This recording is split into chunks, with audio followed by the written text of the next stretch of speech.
Let's go for it!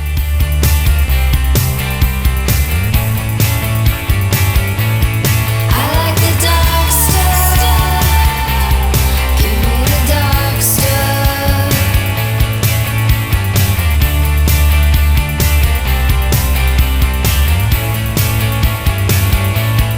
I like the dark stuff. Give me the dark stuff.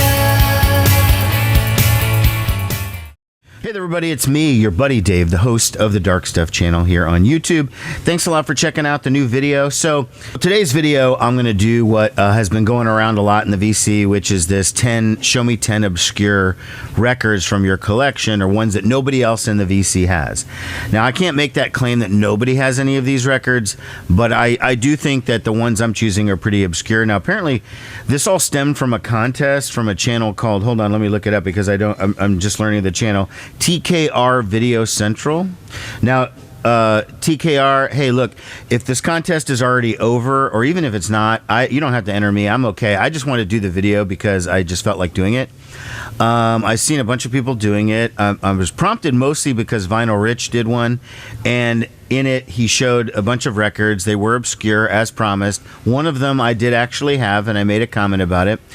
But Vinyl Rich, you know, he called out a bunch of other video creators and said he'd like to see videos from all of them enter this contest. And I don't know. Maybe I missed it, but I didn't hear my name in that, Rich. I'm sorry. I felt a little hurt, but either way, I also saw the Omaha Introvert do one. I saw a couple other people. So I decided I'm going to go ahead and do mine. And like everyone else, it's a mix of 7-inch and 12-inch records.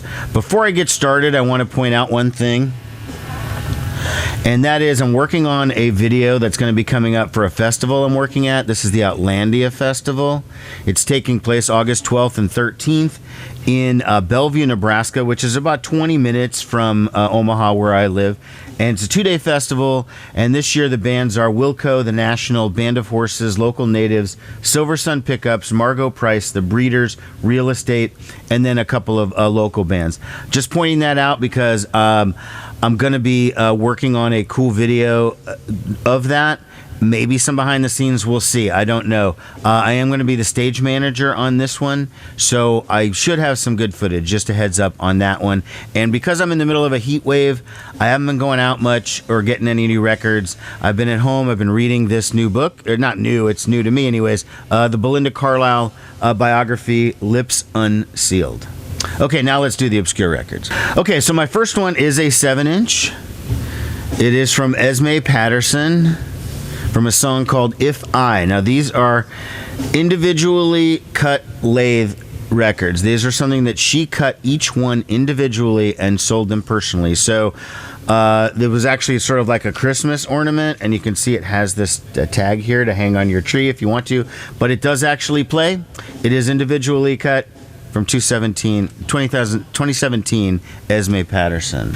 Okay, next up is this record, 12-inch album from the Ultramagnetic MCs. Now, Ultramagnetic MCs were an 80s and early 90s hip-hop group, most notable for featuring Kool Keith, who went on to have some success with Dr. Octagon. This is a version of Ultramagnetic where not everybody signed on board, and it's nobody's sure whether it's actually legal or not to be out. It features Kool Keith and Tim Dog, rapper Tim Dog, famous for his song Fuck Compton, and then later on for faking his death. He didn't die, but anyways, this is a really good record. I mean, it's gangster, and there's a lot of kind of sexist sort of stuff on there, but that's kind of par for the course for the mid to late 90s when this came out. I enjoy it, and there's very little hip-hop in the vinyl community anyways, but I don't know if anyone has this. Okay, people who know me know that I really do like the all-female punk rock or indie rock bands, and there was a time in the early 90s where anything that had a passing resemblance to Riot Girl or to, you know, what groups like Babes in Toyland were doing, I would pick it up, and that's, in this case, the band Snatch. Here's their 7-inch. Okay, for the song Sister Julia, and then 666 on the other side. Okay, Snatch was from the Atlanta area. It was on Worry Bird Records. It's kind of this orange looking thing, and then kind of an X-rated picture on there. I'll just do that real quickly. That's the picture on the other side. So Snatch, Sister Julia. I'm saying nobody else has this in the VC. Sort of along those lines, this is a band that's from that era, 1991, from Portland, that was a great addition to what was going on at that time. They maybe predated it a little bit. This is Calamity Jane, okay? And this record, Martha Jane Canary is the name of the album. Sorry, Calamity Jane. This record is fucking awesome. I feel like they've been forgotten. Whenever I encounter people who are into that stuff, that Riot Grrrl period, and a lot of those groups that stemmed from it, and I throw out the name Calamity Jane, and people don't seem to remember it. I actually have 7 inches by them too, but this is really good, and I don't see anyone ever talking about them. Okay, here's a 1996 7-inch from an obscure Chicago band called Star Vehicle.